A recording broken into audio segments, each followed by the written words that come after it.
Marcus Chen had always believed that love could conquer anything. As a humble plumber in the bustling streets of Chicago, he worked tirelessly to provide for his wife, Lisa. Their small studio apartment on the South Side wasn't much, but it was home. The leaking faucet that dripped every night had become their constant companion, a reminder of dreams deferred. Marcus would wake before dawn, kissing Lisa's forehead as she slept. "Pray for me, my love," he'd whisper before heading out with his worn toolbox. He fixed pipes in old buildings, unclogged drains, and took any job he could find. Sometimes he returned home exhausted, his hands rough and calloused, with barely enough money to buy groceries. Lisa had once loved his dedication. She used to pack him lunch and wait by the window for his return. But as months turned into years, poverty began to chip away at her patience. Her friends posted photos of vacations and designer clothes online, while she wore the same 3 outfits on rotation. "Marcus, how long will we live like this?" she'd ask, her voice sharp with frustration. "I didn't marry you to suffer." "Lisa, I'm doing everything I can," Marcus would reply softly, reaching for her hand. "Things will get better." But Lisa no longer believed in better. She wanted comfort now, not promises of someday. The whispers from neighbors didn't help either. "She's too beautiful for that poor plumber," they'd say. "No wonder she looks miserable." One evening, Marcus came home drenched from an unexpected rainstorm, carrying a loaf of bread and 2 bottles of water. Lisa sat on their bed, scrolling through her phone without looking up. "I brought dinner," Marcus said quietly, setting the bread on their small table. "Bread and water again?" Lisa muttered. "Is this all your life amounts to?" The words struck Marcus like a physical blow. He turned away quickly, hiding the tears welling in his eyes. He ate in silence, each bite tasting bitter. When he finished, he whispered, "Lisa, I know you're unhappy, but please don't give up on me. I love you."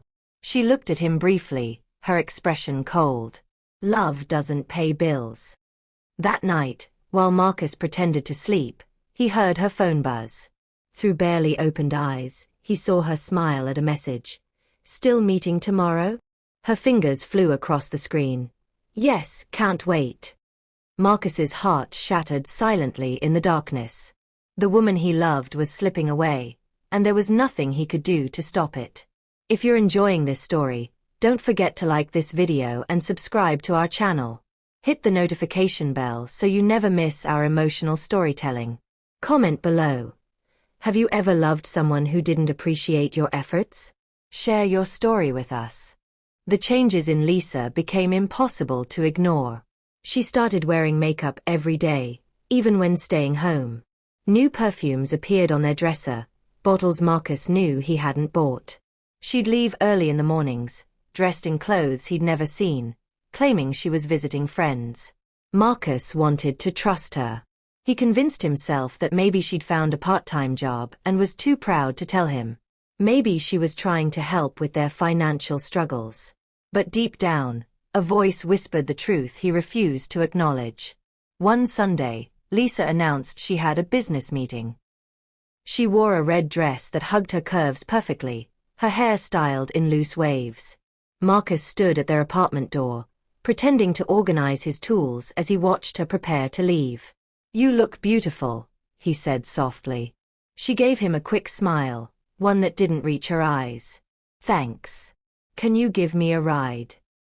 "Of course," Marcus offered, his heart hopeful. "No, it's fine. My friend is picking me up," she said quickly, grabbing her purse. "Your friend?" Lisa's voice turned sharp. "Yes, Marcus. Must you question everything? You act like I'm a prisoner." "I didn't mean," he started, but she was already out the door. A sleek BMW pulled up outside. Through the window, Marcus saw a man in expensive sunglasses behind the wheel. Lisa's entire demeanor changed as she approached the car. Her face lit up with a brightness Marcus hadn't seen in months. She laughed freely as she slid into the passenger seat, and they drove away. Marcus stood frozen at the window long after the car disappeared. His toolbox slipped from his hand, clattering to the floor. Over the following weeks, Lisa's late nights became routine. She'd come home after midnight, her perfume mixed with unfamiliar cologne. When Marcus tried to talk to her, she'd scroll through her phone, pretending not to hear him. One evening, he decided to surprise her at her cousin's house where she claimed to be staying. When he arrived, the cousin looked confused. "Lisa. She hasn't been here in months, Marcus. I thought you two were doing fine."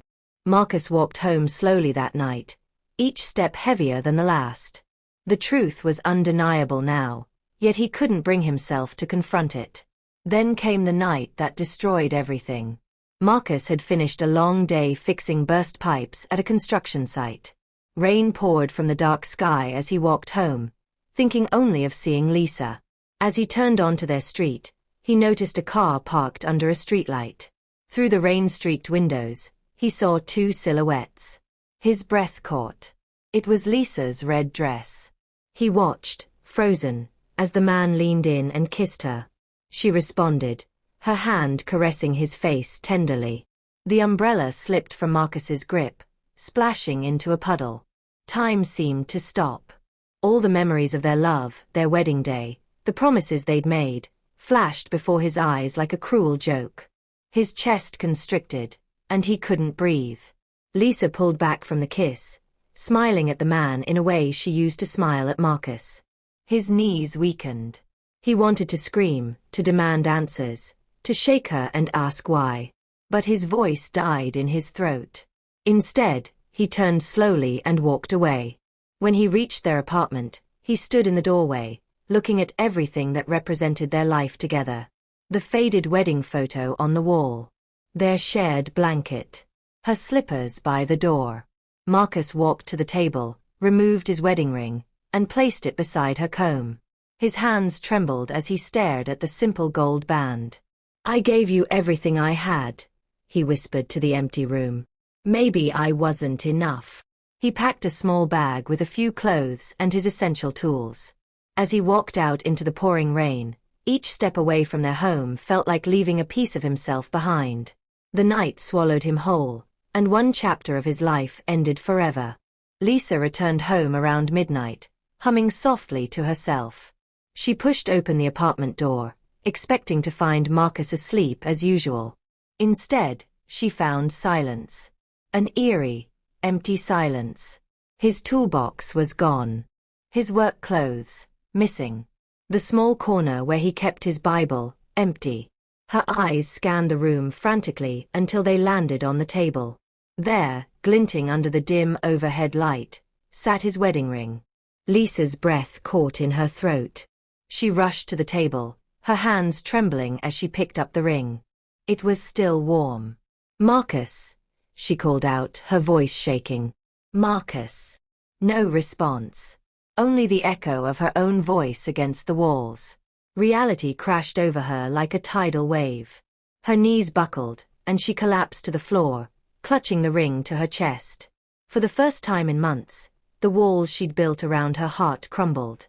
"No, no, no," she sobbed, rocking back and forth on the cold floor. "Marcus, come back. Please, I'm sorry. Please don't leave me." But the apartment remained silent. That night, she didn't sleep. She cried until her voice went hoarse, haunted by memories of the man who had loved her unconditionally. The man she had mocked, betrayed, and ultimately lost. Morning came with harsh clarity. Lisa tried calling Marcus's phone, but it was disconnected. She rushed to the plumbing company where he worked, only to be told he'd quit 2 days earlier without leaving a forwarding address. He had vanished.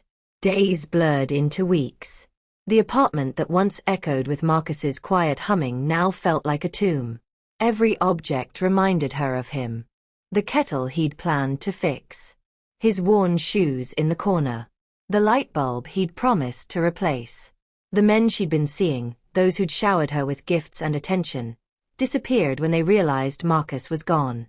They wanted someone to play with, not someone to commit to. Then came the morning sickness. Lisa woke up nauseous, dizzy, barely able to stand. At first, she blamed it on stress, but when the symptoms persisted for 2 weeks, She dragged herself to a free clinic. The nurse smiled after a brief examination. "Congratulations, you're about 8 weeks pregnant." Lisa's world tilted. "Pregnant?" she whispered. "Yes. You should start prenatal care right away." Lisa walked out of the clinic in a daze.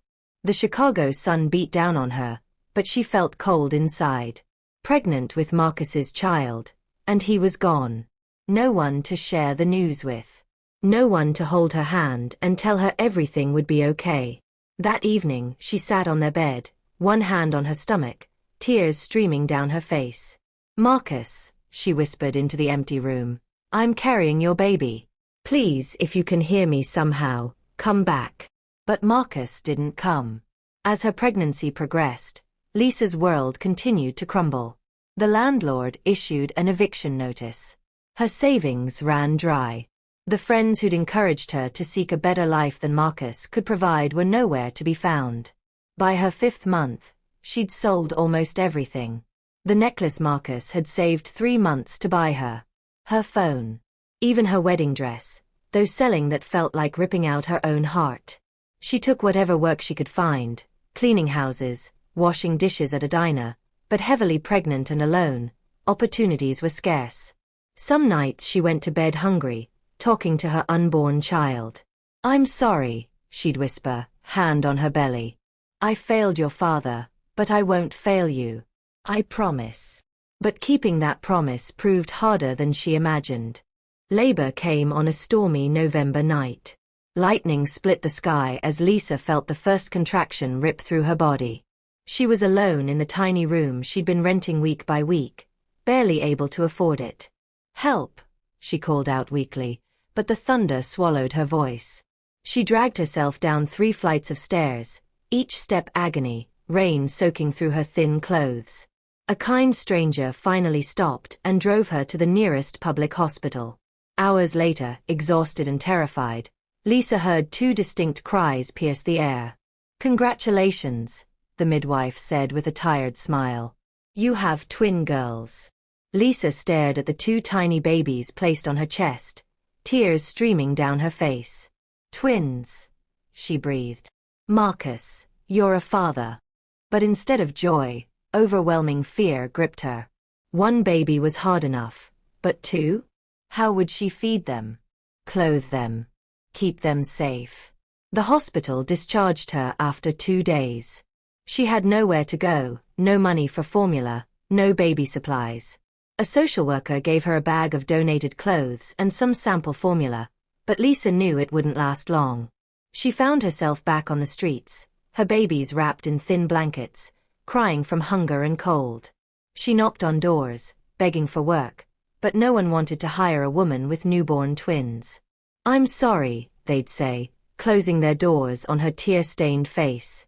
Lisa walked the streets of Chicago with her babies, sitting on corners, asking for spare change. The same woman who'd once turned her nose up at Marcus's modest income now begged strangers for $1 to buy milk. Some people dropped coins in her cup. Others walked past quickly, avoiding eye contact. A few spat cruel words. "Get a job. You probably had those babies for welfare." Each word cut deeper than the last. At night, she'd find shelter under bridges or in the doorways of closed shops. She'd hold her babies close, singing lullabies through tears, watching them sleep restlessly. The twins looked so much like Marcus it hurt. The same deep brown eyes. The same dimpled cheeks when they smiled. Every time she looked at them, guilt and longing crashed over her. She still wore Marcus's wedding ring on a chain around her neck. Sometimes she'd clutch it and whisper, "Marcus, wherever you are, I'm sorry. I was so blind. You were the only one who truly loved me." Months passed. Lisa grew thinner, her clothes hanging off her frame. Her hair, once glossy and styled, now hung limp and unwashed. The beautiful woman who demanded designer bags now owned nothing but the clothes on her back and 2 crying babies. One afternoon, sitting outside a grocery store with her twins, a woman stopped. She looked familiar. One of Lisa's old friends from her social media days. The woman's eyes widened in shock. "Lisa, Is that you? Lisa looked down, shame burning her cheeks. Oh my God, what happened to you? The woman asked, though her tone carried more curiosity than compassion. Life, Lisa whispered. The woman dropped a few dollars in Lisa's cup and hurried away, already pulling out her phone. Lisa knew by evening, everyone from her old life would be gossiping about her fall. But she was beyond caring about her reputation. All that mattered was surviving one more day. Finding enough food for her babies. Keeping them warm. Keeping them alive. As rain began to fall that evening, Lisa pulled the babies close under a flimsy piece of cardboard. They cried, cold and hungry, their small bodies shivering. I'm so sorry, she sobbed, kissing their foreheads. Mama's so sorry. In that moment, she would have given anything to go back in time. To appreciate Marcus when she had him. To choose love over luxury. To rebuild the home she'd destroyed. But time doesn't move backward. It only marches forward, carrying the weight of our choices. While Lisa struggled on Chicago's streets, Marcus had begun his own painful journey.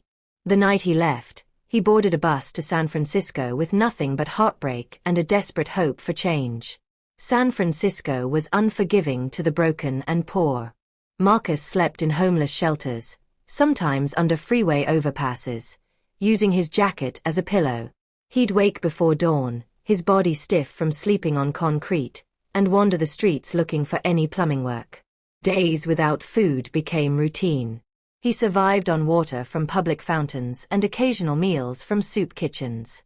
Each morning, watching people rush to their jobs, he wondered how his life had collapsed so completely.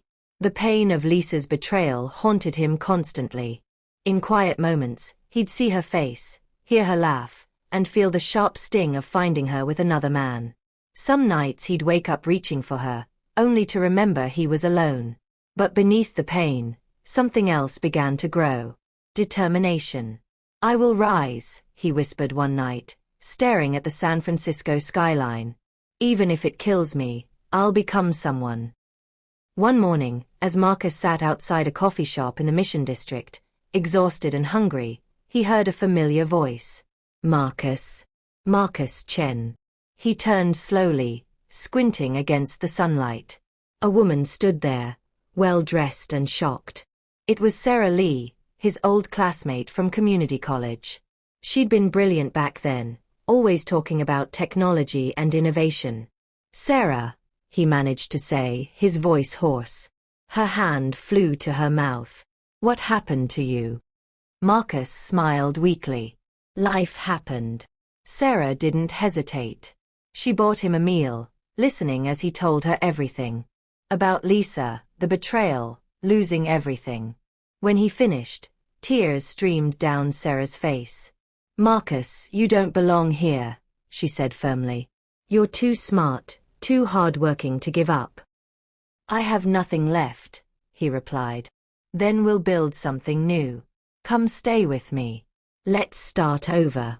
That day, Sarah took Marcus to her apartment in Oakland. For the first time in months, he slept in a real bed.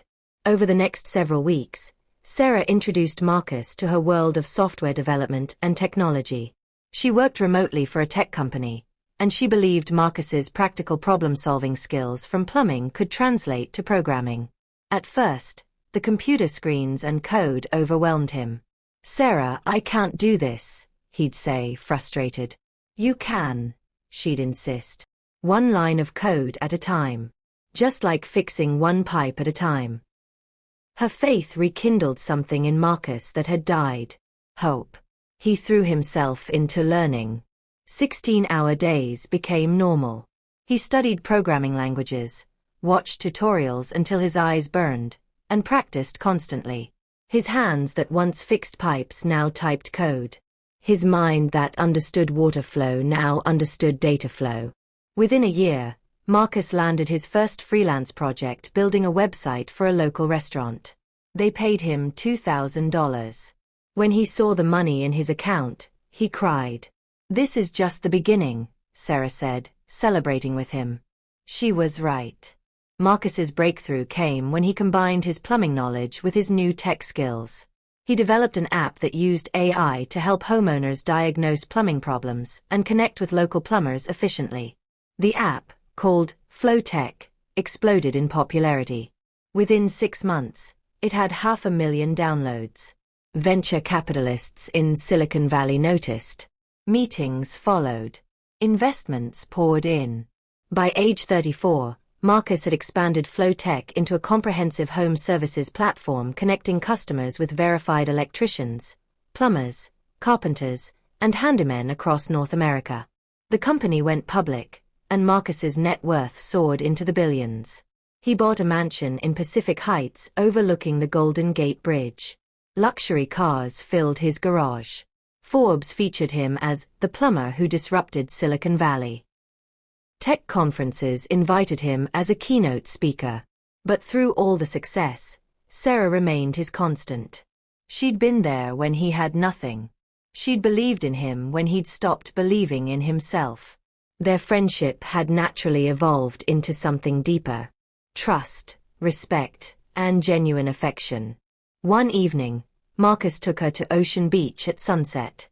They walked along the shore, waves crashing nearby. "Sarah," he said, stopping to face her. "You found me when I was broken. You gave me hope when I'd lost everything." He knelt on the sand, pulling out a small velvet box. "Will you marry me?" Tears filled Sarah's eyes. "Yes, Marcus. 1,000 times yes." He slipped the ring onto her finger, and they embraced as the sun painted the sky orange and pink. Marcus felt peace. Real peace. The pain of his past seemed distant now, buried beneath layers of success and new love. Yet sometimes, late at night, when the mansion was quiet and Sarah was asleep, he'd stand by the window looking at the city lights. And despite everything, he'd think of Lisa. He wondered where she was. If she ever thought of him. If she regretted what she'd done. He'd never spoken about her to anyone except Sarah, who knew the whole story. He'd never tried to find her. The wound had healed, but the scar remained. "I hope you found what you were looking for," he'd whisper into the darkness before returning to bed. Years passed. Marcus's company continued to grow. He opened a foundation providing free technical training to low-income individuals, remembering his own struggle. He donated millions to homeless shelters across the country. In business meetings, he was known for his sharp mind and fair dealing. In his personal life, he was generous and kind. No one would have guessed the billionaire in the tailored suit had once slept under bridges. Then came the day his company announced a major expansion into Chicago, his old hometown. The board wanted him to oversee the launch personally. "Do you want to go?" Sarah asked, noticing his hesitation. Marcus stared at the Chicago skyline on his computer screen. "I haven't been back since." "I know," she said softly. "But maybe it's time. Face the past. Put it to rest completely." He nodded slowly. "Maybe you're right." 2 weeks later, Marcus flew to Chicago in his private jet. His assistant had arranged a penthouse suite and a series of meetings with city officials and potential business partners. As his driver navigated the familiar streets, memories flooded back. The plumbing company where he'd worked. The cheap diners where he'd eaten. The neighborhood where he and Lisa had struggled. Everything looked different yet familiar, like returning to a dream half forgotten. On his 3rd day in Chicago, between meetings, Marcus decided to drive through his old neighborhood one last time.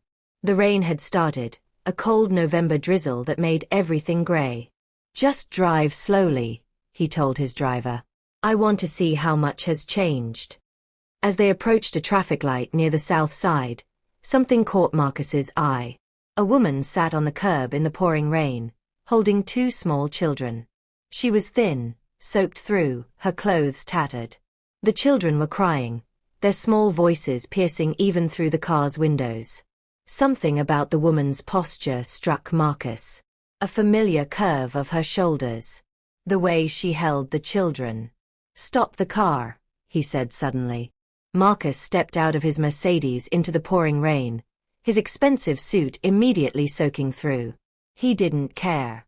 His eyes were fixed on the woman holding two crying children. He walked closer, each step feeling like moving through water. As he approached, he pulled out his wallet, intending to help a stranger in need. "Ma'am," he called gently. "Please, take this and get out of the rain." The woman slowly raised her head, and time stopped. Marcus's hand froze midair, the money forgotten. His breath caught in his throat. It was Lisa. Her once beautiful face was now gaunt, marked by hardship. Her eyes, hollow and lifeless, met his. For a long moment, she didn't recognize him. Years of suffering had dulled her awareness. But then, as recognition dawned, her eyes widened. Her mouth opened in shock. "Marcus," she whispered, her voice barely audible over the rain. "Lisa," he breathed, unable to move. His mind reeled, trying to reconcile the broken woman before him with the proud, beautiful wife he'd left years ago. His eyes moved to the children in her arms. Two little girls, maybe 3 years old, crying from cold and hunger. As he looked closer, his heart nearly stopped. They had his eyes, his dimples, his nose. "Who are they?" he asked, though something deep inside already knew the answer. Lisa's tears mixed with the rain streaming down her face. "They're yours, Marcus," she said, her voice breaking. "I was pregnant when you left. I tried to find you, I swear I did. But you were gone." Marcus felt the world tilt. He looked at the two small faces staring up at him, innocent and afraid. His daughters. His flesh and blood. "Why didn't you tell me?" he managed to say, his voice thick with emotion. "I tried," Lisa sobbed. "I went to your work. I searched everywhere. You changed your number, you disappeared. I was alone, Marcus. When people found out I was pregnant, everyone abandoned me." She broke down completely, her body shaking with sobs. "The men I'd been seeing, they all left. My friends stopped calling. I had nothing. When the babies came, I couldn't feed them. I begged. I sold everything. I did what I had to do, but I couldn't." Her voice failed her, overwhelmed by tears. Marcus stood frozen, a war raging inside him. Part of him wanted to walk away, to remind her of what she'd done to him. But looking at his daughters, shivering in the cold, something else took over. He removed his jacket and draped it over Lisa's shoulders. "You can't stay out here," he said quietly. "Come with me." "No," Lisa shook her head. "I don't deserve your help. Look at me, Marcus. I'm nothing. I ruined your life." "This isn't about you," Marcus said firmly but gently. "It's about them. They're cold. They're hungry. Get in the car." Lisa hesitated, shame and disbelief warring in her eyes. Finally, she nodded and let him help her up. Marcus carried one of the twins, feeling the small body's warmth against his chest. The baby stopped crying immediately, staring at him with wide, curious eyes that mirrored his own. In the car, as his driver headed to a nearby hotel, Lisa sat in silence, holding the other child. She kept glancing at Marcus, unable to believe he was real. The poor plumber she'd left was now dressed in a designer suit, driving a luxury car, every inch a successful man. "You're rich now," she whispered. Marcus stared out the window at the rain. "A lot has changed." "I suffered, Marcus," Lisa said, her voice breaking again. "Every day I wished I could undo what I did. But I couldn't. And I paid for it. God knows I paid." Marcus didn't respond. His mind was spinning too fast. Anger, confusion, pity, and something else he couldn't name all fought for dominance. At the hotel, Marcus booked a suite and ordered food. Lisa fed the girls first, her hands trembling as they grabbed at the food hungrily. Watching her, Marcus felt his heart crack. When the children finally fell asleep, Lisa curled up beside them. "Thank you," she whispered. "Thank you for helping us tonight." Marcus sat by the window, unable to sleep. He watched the rain, watched his daughters sleep, and tried to make sense of a world that had brought his past crashing into his present. One question burned in his mind. What do I do now? Morning came too quickly. Marcus had barely slept, spending most of the night watching Lisa and the twins. When Lisa woke, she found him still sitting by the window, his expression unreadable. Marcus, she said softly, sitting up. We should talk. We need to do something first, he replied. We're going to the hospital. Fear flashed across Lisa's face. For what? A DNA test, Marcus said, his tone calm but firm. I need to know for certain. Lisa nodded slowly, understanding. Of course. You deserve to know the truth. At a private medical facility, nurses carefully took samples from Marcus, Lisa, and both twins. The doctor explained the results would be ready in 3 days. Those 3 days were torture for both of them. Marcus returned to his business meetings, but his mind was elsewhere.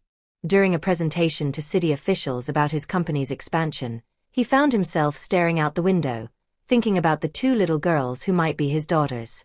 Sarah called him every evening. Are you okay? She'd ask. You sound distant. I'm fine, he'd lie. Just busy with meetings. But Sarah knew him too well. Marcus, what's really going on? He hesitated. Someone from my past showed up. It's complicated. Lisa. Sarah asked quietly. How did you know?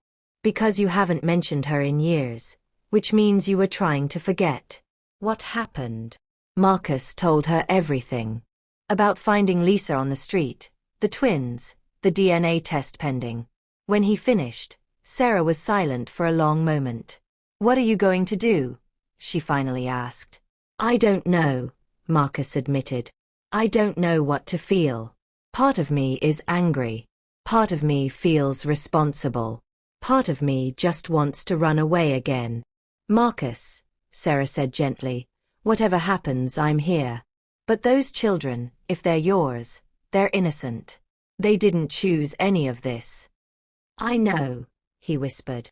Meanwhile, Lisa spent those 3 days in the hotel room Marcus had provided, still unable to believe any of it was real. She kept expecting to wake up back on the street, for this to be a cruel dream. She watched the twins play with toys Marcus had sent over, their laughter a sound she hadn't heard in so long. They looked so much like him it hurt. On the 3rd day, Marcus's phone rang. It was the hospital. Mr. Chin, your results are ready. Would you like to come in, or should we email them? Marcus's heart pounded. I'll come in.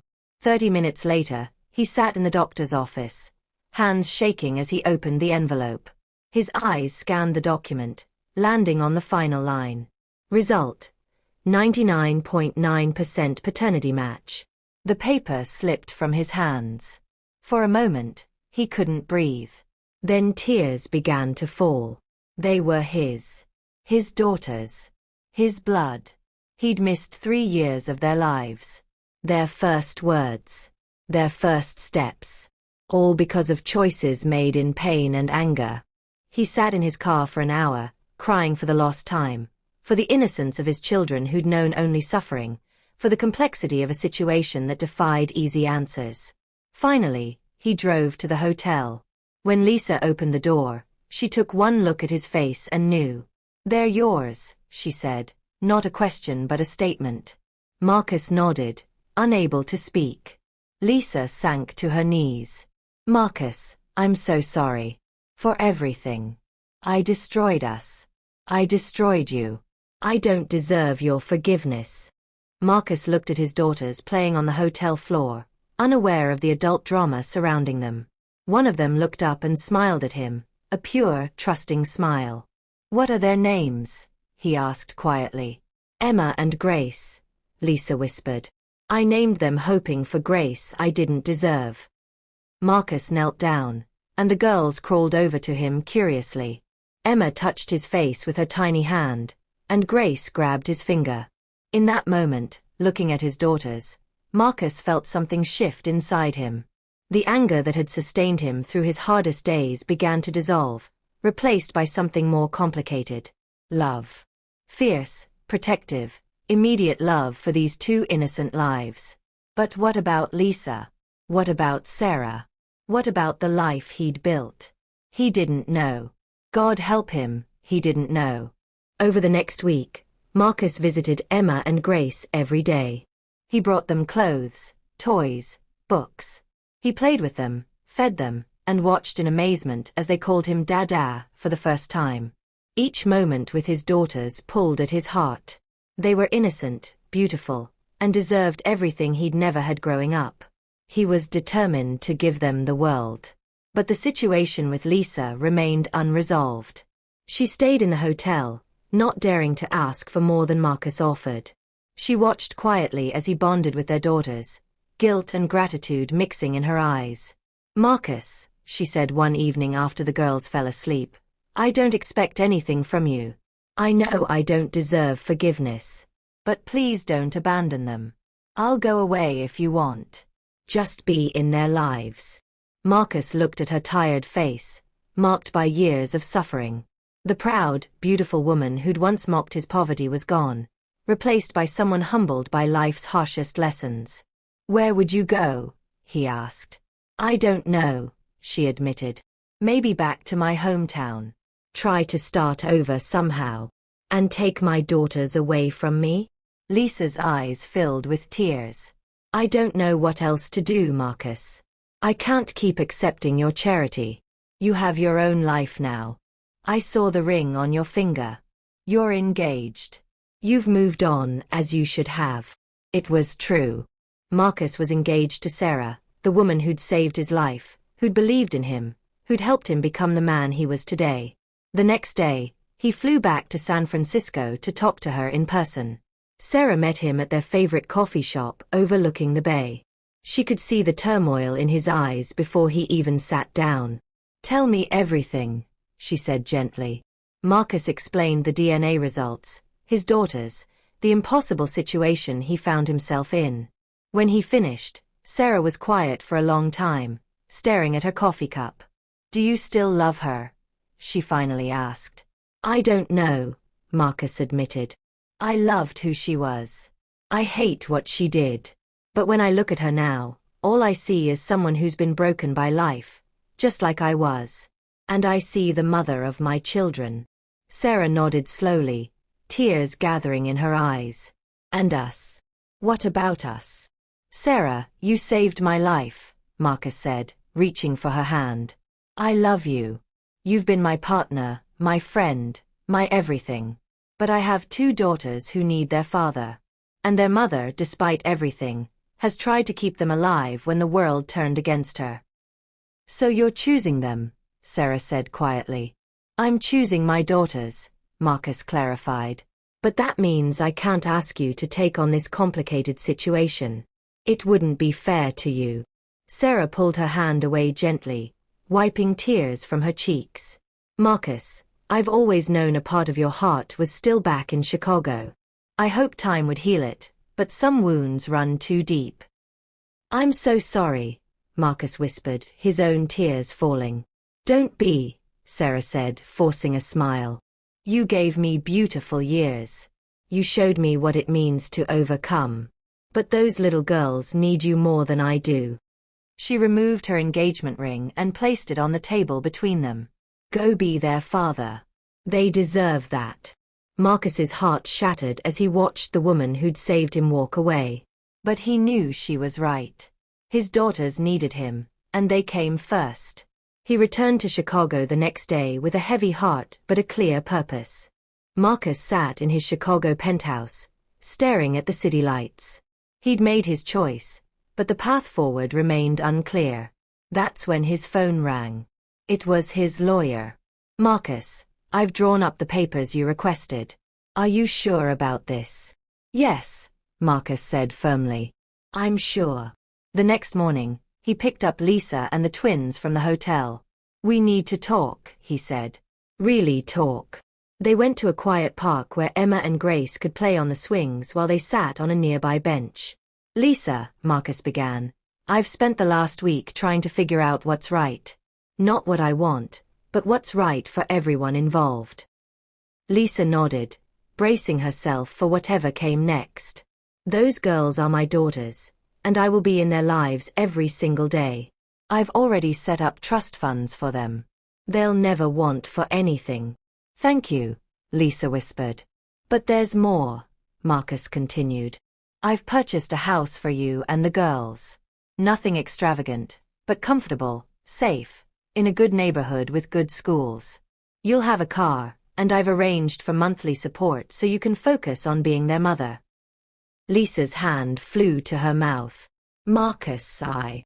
Let me finish, he said gently. I'm not doing this for you, Lisa. I'm doing it for them. They need their mother, and their mother needs to be healthy and stable to care for them properly. Tears streamed down Lisa's face. I don't deserve this. No, you probably don't, Marcus said honestly. But they deserve better than what they've had. And somewhere deep down, I think the woman I once loved is still in there, buried under all the pain and bad choices. What about us? Lisa asked hesitantly. Marcus looked at his daughters on the swings, their laughter filling the air. There is no us, Lisa. Not the way there was before. You destroyed that. But we can be co-parents. We can be civil. We can work together to raise our daughters. And maybe someday. Lisa started hopefully. Don't, Marcus said firmly. Don't hope for something that won't happen. I've forgiven you for my own peace, not to rebuild what we had. That's gone forever. Lisa nodded, understanding. You're right. I'm just grateful for this chance to give them a life. Over the following months, Marcus kept his word. He moved his company's headquarters to Chicago to be near his daughters. He saw Emma and Grace every day, taking them to parks, reading them bedtime stories, teaching them about the world. Lisa slowly rebuilt her life. With stable housing and support, she enrolled in community college to study early childhood education. She wanted to become someone her daughters could be proud of. Marcus watched her transformation with a mixture of emotions. She was trying, genuinely trying to become better. But the past remained between them like an invisible wall. One evening, 6 months later, Marcus sat with Emma and Grace, reading them a story before bed. They fell asleep on either side of him, and he sat there quietly, overwhelmed with love for these two little souls. Lisa walked in and smiled at the scene. You're a good father, Marcus. I'm trying, he said softly. I know I say this too much, but thank you for giving us this chance, for not abandoning them because of my mistakes. Marcus looked at her. I learned something through all of this, Lisa. Life isn't about holding on to anger or getting revenge. It's about doing what's right, even when it's hard. Especially when it's hard. You've become an incredible man, Lisa said. I'm sorry I couldn't see it when you were becoming one. We were both different people then, Marcus replied. Life changes us. Sometimes it breaks us. Sometimes it makes us stronger. As he left their house that night, Marcus felt something he hadn't felt in years. Peace. Not the peace of closure, but the peace of purpose. His daughters were safe. They were loved. They had opportunities he'd never dreamed of as a child. Yes, his life had taken an unexpected turn. Yes, he'd lost Sarah, a woman who'd meant the world to him.